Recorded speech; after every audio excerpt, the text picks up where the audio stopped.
अध्यक्ष के स्वागत,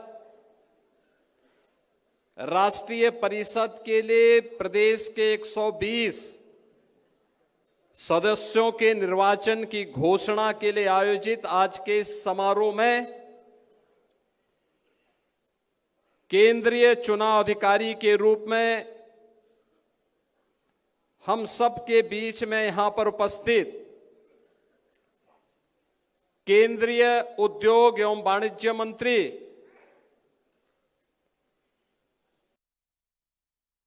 माननीय श्री पीयूष गोयल जी, भारतीय जनता पार्टी के नवनिर्वाचित प्रदेश अध्यक्ष केंद्रीय मंत्री श्री पंकज चौधरी जी, भारतीय जनता पार्टी के राष्ट्रीय चुनाव अधिकारी और उत्तर प्रदेश से ही राज्यसभा के माननीय सदस्य श्री के लक्ष्मण जी,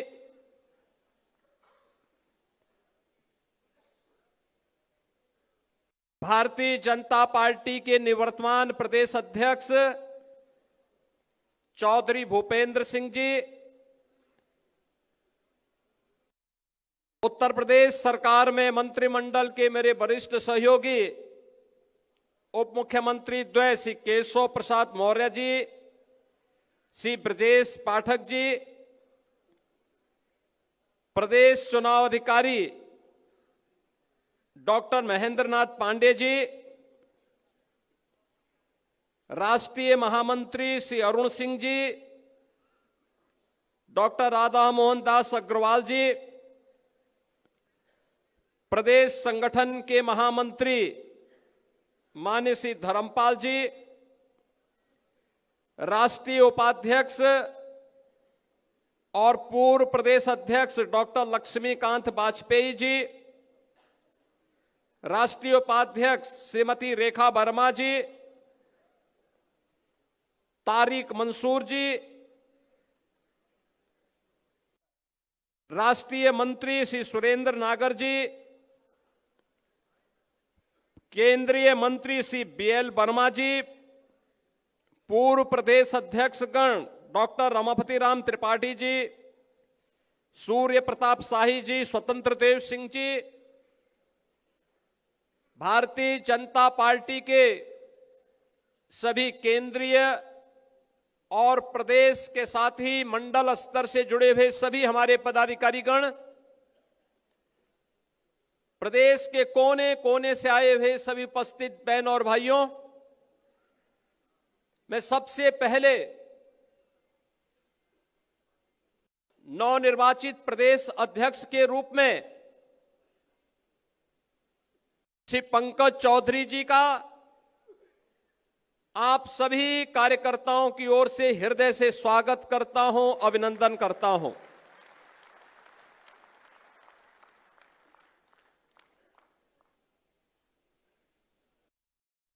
मैं इस अवसर पर इस पूरी चुनाव की प्रक्रिया को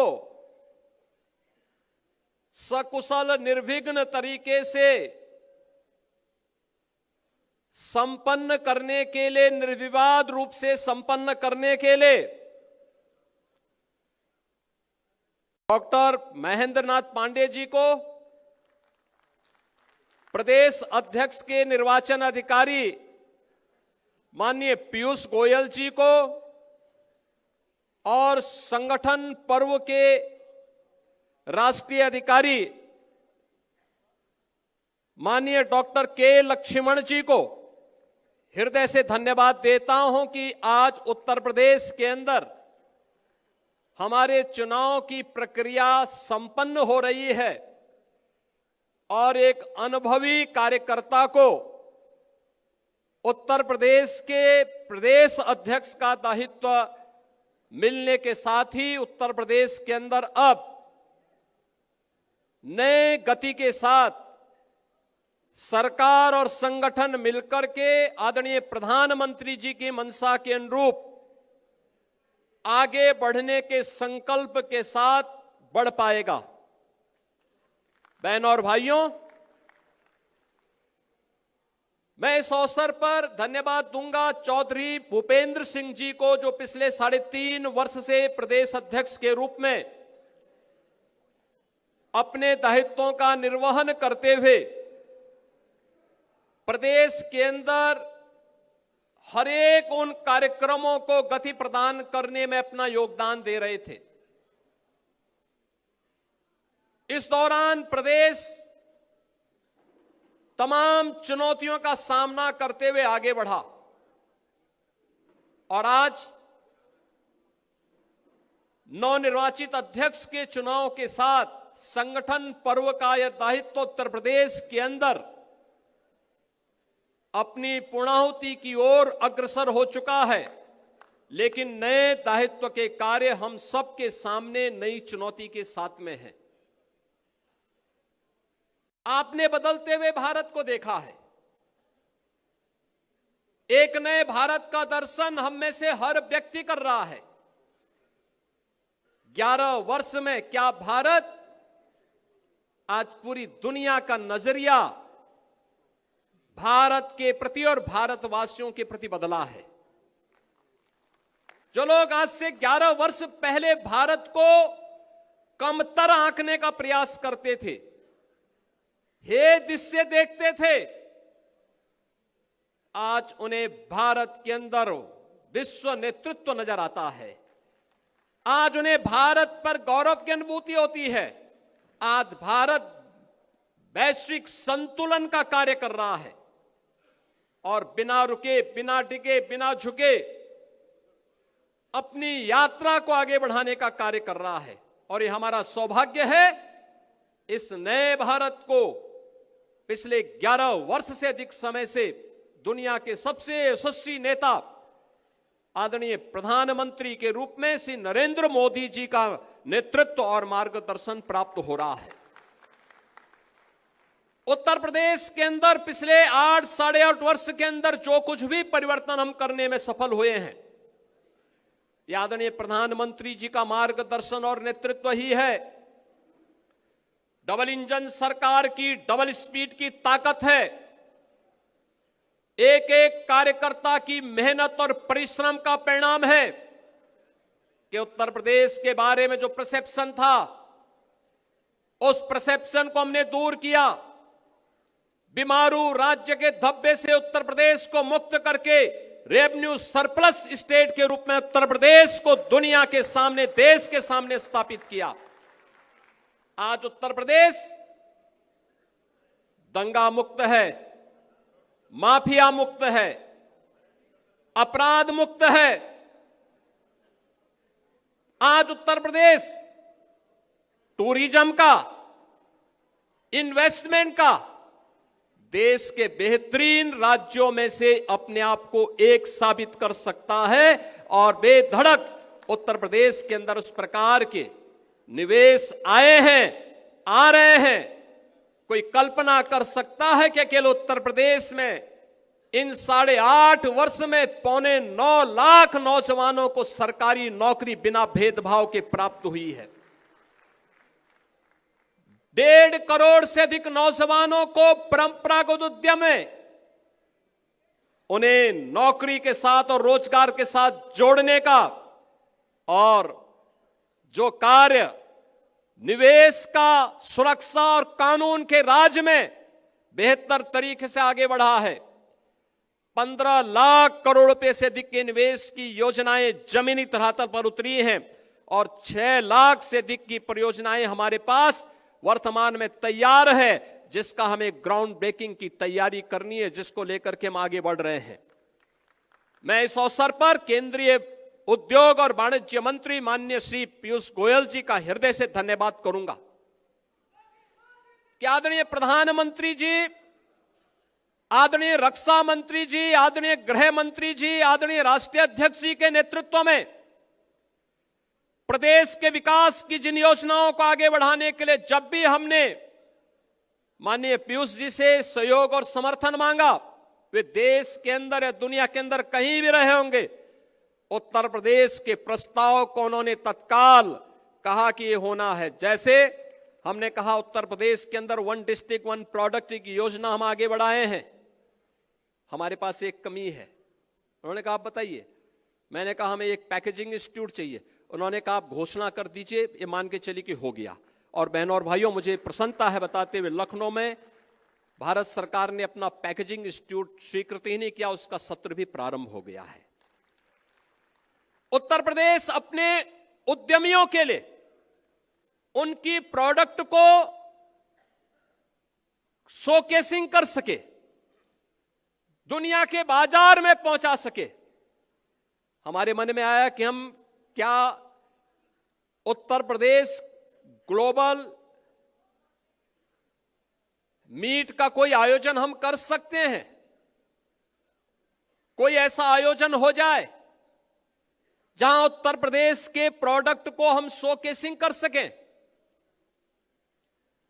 तो ट्रेड शो कोई ऐसा हो।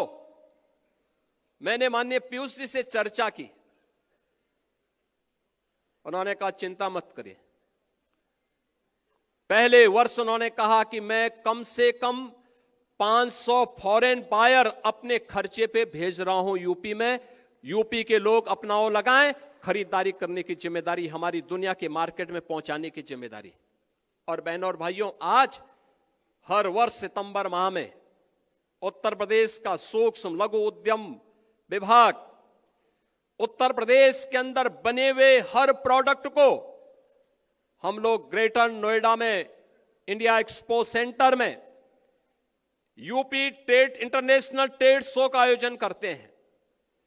और इतना लोकप्रिय हुआ है, इस बार भी मैंने उनसे अनुरोध किया। वो दुनिया में अपने भारत के कार्यक्रमों की दिशा से व्यस्त थे, तब भी वे उसके कार्यक्रम में आए। आदरणीय प्रधानमंत्री जी ने उद्घाटन किया और माननीय पीयूष जी ने उसका समारोप किया और आए, और उसमें लगभग 11,000 करोड़ रुपए के प्रोडक्ट उत्तर प्रदेश से दुनिया के मार्केट के लिए बुक हुए। ये सारा पैसा उत्तर प्रदेश के व्यापारियों को, उत्तर प्रदेश के उद्यमियों को प्राप्त हुआ। यह कार्य तब हो पाया, राजनीतिक स्थिरता थी, सुरक्षा का बेहतर माहौल था, आदरणीय प्रधानमंत्री जी का और केंद्रीय नेतृत्व का भरपूर सपोर्ट था, और उसके बल पर डबल इंजन सरकार की सामर्थ्य और शक्ति के बल पर आम जनमानस के लिए सत्र के पहले जो प्रदेश उपद्रवग्रस्त था, आज उत्सव पर्व के रूप में उत्तर प्रदेश में मनाया जा रहा है। कोई सोचता था सत्र के पहले कि अयोध्या में श्री राम जन्मभूमि पर भगवान राम लला का भव्य मंदिर बनेगा, अयोध्या दुनिया की सुंदरतम नगरी बनेगी। आज तो कोई हमारी अयोध्या पे प्रश्न नहीं उठाएगा। आज कोई राम भक्त पर उंगली नहीं उठा सकता, नहीं उठा सकता। सत्र के पहले जब भी कोई भाजपा का कार्यकर्ता, विचार परिवार का कोई कार्यकर्ता कहता था रामलला हम आएंगे, मंदिर वहीं बनाएंगे, लोग कहते थे अरे देखो ये सब इनका ऐसे ही नारा है। लेकिन क्या आज कोई प्रश्न उठा सकता है क्या? आज तो मंदिर बन गया ना, दुनिया का सबसे भव्य मंदिर बन गया है। और पहली बार हुआ है अयोध्या धाम में स्वयं आदरणीय प्रधानमंत्री जी पधारे। उन्होंने श्री राम जन्मभूमि के भव्य मंदिर के शिलान्यास का कार्यक्रम भी किया। प्रधानमंत्री जी ने 500 वर्षों के बाद रामलीला को अयोध्या में भगवान राम के अपने भव्य मंदिर में विराजमान करने का काम भी किया। और अभी 25 नवंबर को रामलला के भव्य मंदिर में धर्म ध्वजा के आरोहण करने के लिए भी स्वयं प्रधानमंत्री जी पधारे। भारत के विरासत को गौरव के साथ दुनिया के अंदर आगे बढ़ाने की उस अभिव्यक्ति का यह प्रतीक है जो हर भारतवासी के लिए प्रधानमंत्री जी बार बार कहते हैं अपनी विरासत पर गौरव की अनुभूति करो। वही विरासत है। काशी में काशी विश्वनाथ धाम हो, मिर्जापुर में मां बिंदुवासिनी का धाम हो, या फिर सीतापुर में नेमिष तीर्थ के पुनरुद्धार का कार्य हो, अयोध्या में श्री राम जन्मभूमि का हो, श्रावस्ती, कुशीनगर, कपिलवस्तु, कौशांबी या अन्य उन क्षेत्रों में भगवान बुद्ध से जड़े हुए तीर्थ स्थलों के पुनरुद्धार का कार्य हो, सारनाथ समेत उन सभी स्थलों के लिए जहां पर भी भगवान बुद्ध से जुड़े हुए तीर्थ स्थल मौजूद हैं। पश्चिम में सुख तीर्थ हो जो पहली भागवत भूमि के रूप में है, या मथुरा, वृंदावन, बरसाना, गोकुल, गोवर्धन, इन सभी तीर्थों के वैश्विक मानचित्र पर पुनर्स्थापना का कार्य आज प्रभावी ढंग से डबल इंजन सरकार उसी प्रभावी तरीके से आगे बढ़ाने का काम कर रही है। बहनों और भाइयों, यह काम इसलिए हो पा रहा है क्योंकि जनमानस को भी विश्वास है सरकार करेगी, अच्छा करेगी। आज उत्तर प्रदेश का इंफ्रास्ट्रक्चर, कोई सोचता था पहले बिजली नहीं आती थी क्योंकि 17 के पहले जो लोग प्रदेश की कमान जिनके हाथों में थी वे अंधेरे में रहने के व्यस्त थे, क्योंकि डकैती तो अंधेरे में ही पड़ती है, इसलिए बिजली नहीं दी जाती थी। हम लोग जब 17 में आए थे तो ऊर्जा मंत्री के रूप में पीयूष जी थे। पीयूष जी आए थे अप्रैल में, 2017 अप्रैल में। इन्होंने कहा कितनी बिजली मिलती है, पता लगा 3 से 4 घंटे। इन्होंने कहा नहीं, इसको आपको बढ़ाना पड़ेगा। हमने कहा हम 24 घंटे बिजली देना चाहते हैं। और याद करिए, जब अप्रैल प्रथम सप्ताह 2017 में माननीय पीयूष गोयल जी उत्तर प्रदेश आए थे, तब से बिजली का जो रोस्टर उन्होंने तय किया वही आज भी उत्तर प्रदेश के अंदर लागू है। सभी 75 जनपदों में, 350 तहसीलों में, 825 विकास खंडों में, 662 नगर निकायों में अनवरत रूप से वही रोस्टर आज भी लागू है, बिना किसी बाधा के। आज उत्तर प्रदेश इंफ्रास्ट्रक्चर का एक नया प्रदेश बना है। देश के अंदर कुल एक्सप्रेसवे का 55% शेयर उत्तर प्रदेश के पास, सबसे बड़ा रेल नेटवर्क उत्तर प्रदेश के पास, सबसे ज्यादा मेट्रो संचालित करने वाला राज्य उत्तर प्रदेश, सबसे ज्यादा एयरपोर्ट रखने वाला राज्य उत्तर प्रदेश, देश की पहली रैपिड रेल और देश का पहला वाटरवे भी आदरणीय प्रधानमंत्री जी ने उत्तर प्रदेश में ही प्रारंभ किया। और बहनों और भाइयों, उस उत्तर प्रदेश की इस नई यात्रा के लिए एक नए कैप्टन के रूप में पंकज जी हमारे सामने आ गए हैं, और साथ साथ अब हमें आगे की कार्यक्रम की यात्रा, जिसके बारे में यहां पर दोनों हमारे डिप्टी सीएम ने भी कहा, याद करना 27 की लड़ाई आपके सामने, विरोधी के पास इतनी ताकत नहीं है, लेकिन याद रखना विरोधी चाहे कैसे भी हो, उस विरोधी के छल और छद्म का जवाब देने के लिए आपके पास उतना ही सामर्थ्य होनी चाहिए, उतना ही शौर्य और उतना ही तेज भी होना चाहिए। और शौर्य और तेज के लिए आपको जगाने के लिए भी आज मैं इस मंच का उपयोग करना चाहूंगा। एक अवसर है आपके पास, और मैं अक्सर सुनता हूं, आपकी मेहनत में कोई संदेह नहीं, आपके पुरुषार्थ में भी किसी को संदेह नहीं है, आपके द्वारा किए जाने वाला परिश्रम में कोई संदेह नहीं है, लेकिन हमारी कहीं कहीं अति उदारता, सहिष्णुता और दूसरों पर विश्वास करने की प्रवृत्ति कभी कभी हमें धोखा दे देती है। ये किस रूप में? वर्तमान में भारत निर्वाचन आयोग के द्वारा एसआईआर की कार्रवाई हो रही है, चल रही है ना, सब जगह चल रही है ना, पूरे प्रदेश भर में, क्या नगर, क्या गांव, क्या बूथ, चाहे मंडल, कुछ भी हो, है ना? सब लोग सहमत है ना? सभी लोग सहमत है ना? चल रहा है ना? और जब मैं आपसे पूछ लूंगा कि क्या उसकी क्या गति चल रही है, तो आप में से हर व्यक्ति बोलेगा कि हमारे यहाँ 98% हो गया, कोई बोलेगा 99% हो गया, कोई कहेगा हमने 100% कर लिया, यही तो बोलेंगे ना। लेकिन ये सच्चाई नहीं है, ये सच्चाई नहीं है। ये शुद्ध नियत से मतदाता सूची की शुद्धिकरण का और लोकतंत्र के सशक्तिकरण का एक बहुत अच्छा अवसर है। जो चुनाव के बाद अक्सर शिकायत होती है कि साहब मेरा नाम मतदाता सूची में नहीं है या मेरा बूथ 5 किलोमीटर दूर कर दिया गया था, उसका समाधान का एक अवसर है। और वो अवसर इसलिए मैं कह रहा हूं, उत्तर प्रदेश की आबादी है 25 करोड़। कितनी है? 25 करोड़। 25 करोड़ की आबादी में मतदाता सूची में नाम होने चाहिए कुल 64%। 64 से 65% लोग ऐसे होने चाहिए, ऐसे होंगे जो 18 वर्ष से ऊपर के होंगे। 18 वर्ष से ऊपर का हर वयस्क मतदाता जो उत्तर प्रदेश का निवासी है, वह मतदाता सूची में नाम उसका होना चाहिए। होना चाहिए कि नहीं होना चाहिए? यही है ना।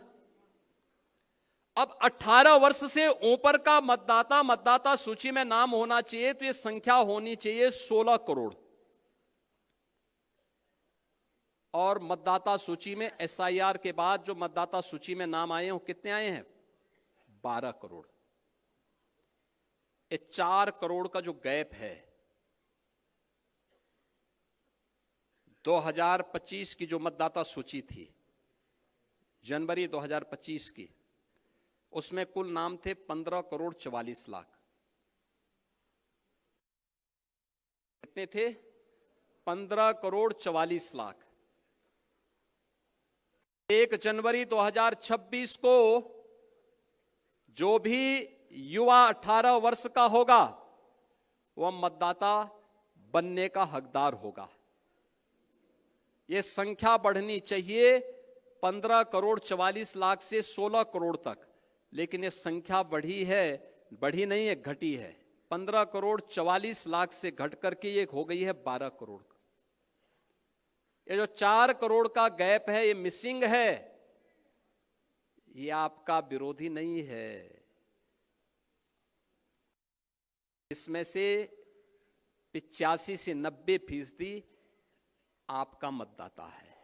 याद करना, आपका मतदाता है। और उसमें 4 कैटेगरी में आपको देखना है।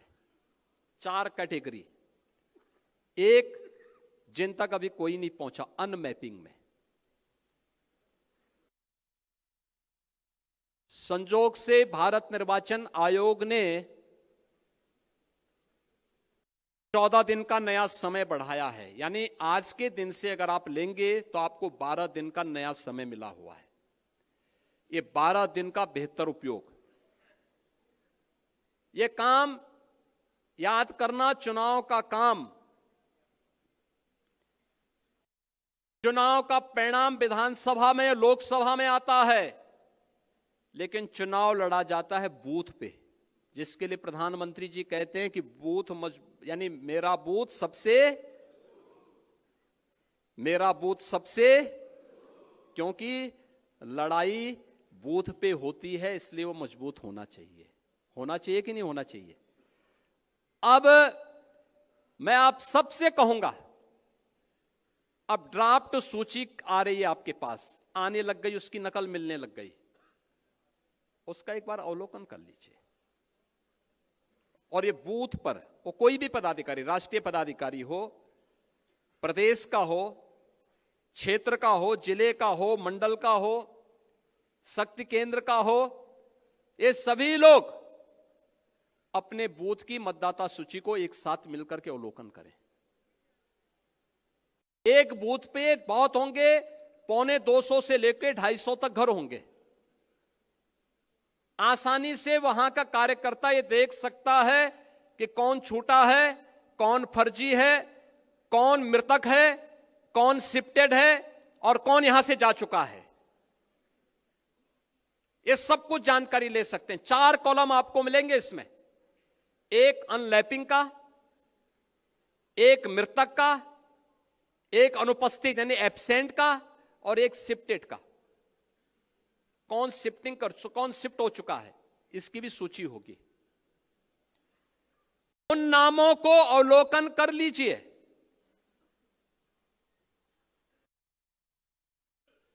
देखिए, मैं अभी गया था एक जनपद में, वहां की मतदाता सूची में जो एसआईआर के फॉर्म भरे हैं बहुत सारी विरोधियों ने, उसमें कुछ बांग्लादेशियों के भी नाम है।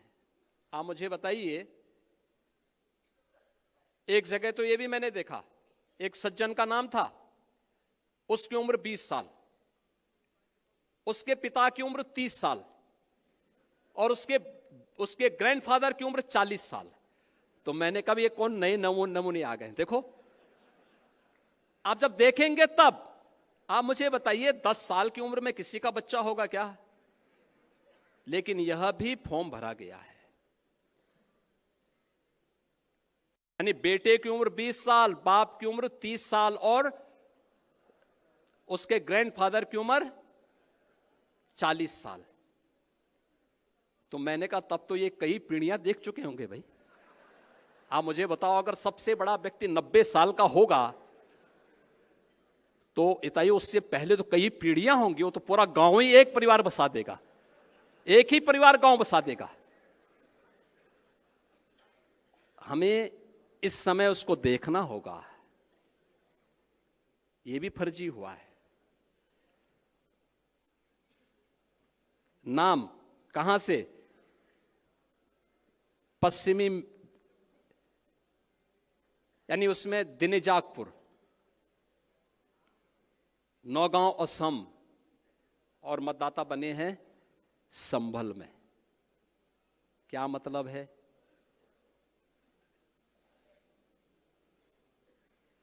ये अवसर है इस सब फर्जी नाम के लिए आपत्ति करना। हर बूथ से आपत्ति दर्ज होनी चाहिए फर्जी नामों के लिए। जो छूट गए हैं एसआईआर के लिए 12 दिन का समय अभी बाकी है। जो नए नाम भरने हैं उसके लिए भी आपके पास समय है।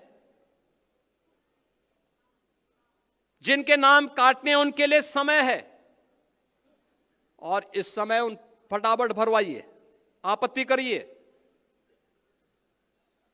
ये इसलिए आवश्यक है कि चुनाव में आपकी मेहनत 3/4 इस एसआईआर की सूची रिफाइंड हो जाएगी। 3/4 मेहनत आपकी पूरी हो गई, तब केवल 1/4 मेहनत आपको विधानसभा चुनाव में करना होगा। और धड़ल्ले के साथ 3/4 सीट भारतीय जनता पार्टी और गठबंधन के प्रत्याशी उत्तर प्रदेश में जीतेंगे, कोई संदेह इसमें नहीं होना चाहिए। लेकिन मेहनत आज करनी पड़ेगी, आज मेहनत करनी पड़ेगी। और इसके लिए मैं आप सबका आह्वान करूंगा। आज आपको यहां पर विशेष रूप से बुलाया गया है कि नए नवनिर्वाचित प्रदेश अध्यक्ष जी के स्वागत में और आपका परिचय हो जाए। नवनिर्वाचित प्रदेश अध्यक्ष जी हर जिले में जाएंगे, हर जिले में उनका कार्यक्रम लगेगा, हर जिले में आप स्वागत अपने जिले में करेंगे। आपको दिल्ली जाने की आवश्यकता नहीं, आपको गोरखपुर या महाराजगंज जाने की आवश्यकता नहीं। आपको अपने बूथ को संभालने की आवश्यकता है अगले 1 महीने के लिए। अपना बूथ, मेरा बूथ सबसे मजबूत। 25 दिसंबर पूर्व प्रधानमंत्री श्रद्धेय अटल बिहारी वाजपेयी जी की जन्म शताब्दी का कार्यक्रम है। और यह कार्यक्रम उत्तर प्रदेश की राजधानी लखनऊ के साथ साथ हर एक बूथ पर भी पार्टी के द्वारा आयोजित होगा। इस कार्यक्रम को बूथ स्तर पर भी एक आयोजन के साथ ही, और आदरणीय प्रधानमंत्री जी का जो कार्यक्रम लखनऊ में इस डबल इंजन सरकार ने एक राष्ट्रीय प्रेरणा स्थल बनाया है, जिसमें भारतीय जनसंघ के संस्थापक अध्यक्ष डॉक्टर श्यामा प्रसाद मुखर्जी जी, पंडित दीनदयाल उपाध्याय जी और सरदेव अटल बिहारी वाजपेयी जी की 65 फुट ऊंची कांस्य प्रतिमाओं को स्थापित करते हुए एक उनका डिजिटल म्यूजियम के रूप में भारतीय जनसंघ से लेकर के भारतीय जनता पार्टी में आदरणीय प्रधानमंत्री जी के नेतृत्व में नए भारत की यात्रा के साथ जोड़ते हुए म्यूजियम बनाया गया है। इन सभी का उद्घाटन का कार्यक्रम और एक बड़ी रैली का आयोजन लखनऊ में होगा। उसके लिए संगठन अलग से बैठक करेगा, व्यवस्था बनाएगा। लेकिन एसआईआर की कार्रवाई के बाद मैं आपको आश्वस्त कर सकता हूं, जो भी कार्यकर्ता यहां पर आए हैं आज के इस कार्यक्रम में, एसआईआर की कार्रवाई आप पूरा कर देंगे तो आपको हम राष्ट्र प्रेरणा स्थल दिखाने के लिए लेकर के आएंगे और यहां दिखाएंगे भी। जन्मभूमि अयोध्या में रामलला का दर्शन करवाने के साथ ही यहां भी करवा देंगे, यहां भी दर्शन करवाएंगे। आप देखेंगे दिन भर का कार्यक्रम उस म्यूजियम में है। बहुत सुंदर बना है। देश को समझने, विचारधारा को समझने और भारतीय जनसंघ से लेकर के भारतीय जनता पार्टी और नए भारत का दर्शन करना अगर किसी को है, लखनऊ में राष्ट्र प्रेरणा स्थल का म्यूजियम उसका उदाहरण बनेगा। यह कार्यक्रम भी लखनऊ में 25 दिसंबर को आयोजित होगा। इस कार्यक्रम के लिए संगठन माननीय धर्मपाल जी अलग से व्यवस्था बनाएंगे। इस कार्यक्रमों के साथ हमें जुड़ना है। फिलहाल मैं आपसे अपील करूंगा, फॉर्म नंबर 6 हर बूथ पर भरवाइए। जो छूट गए हैं, एसआईआर के जो प्रपत्र भी जमा नहीं हो पाए, 12 दिन का समय है, युद्ध स्तर पर लगिए। जो गलत नाम है उनके लिए फॉर्म 7 भरवाइए। जहां संशोधन करना है 8A फॉर्म भरवाइए। कोताही मत बरतिए। एक एक बूथ की समीक्षा और एक एक बूथ पर मेहनत परिणाम लाएगी। और दूसरा है, जो शिकायत आती है कि हमारे मतदाता इस बूथ से थे, उस बूथ में नजदीक पोलिंग होनी थी लेकिन वो 5 किलोमीटर दूर कर दिया। यह अवसर है जब आप इसको बदलने के लिए आवेदन कर सकते हैं, कर दीजिए। अब लेट मत करिए, यह अवसर है। इस अवसर का लाभ आप उठाएंगे, इस विश्वास के साथ मैं एक बार फिर से अपने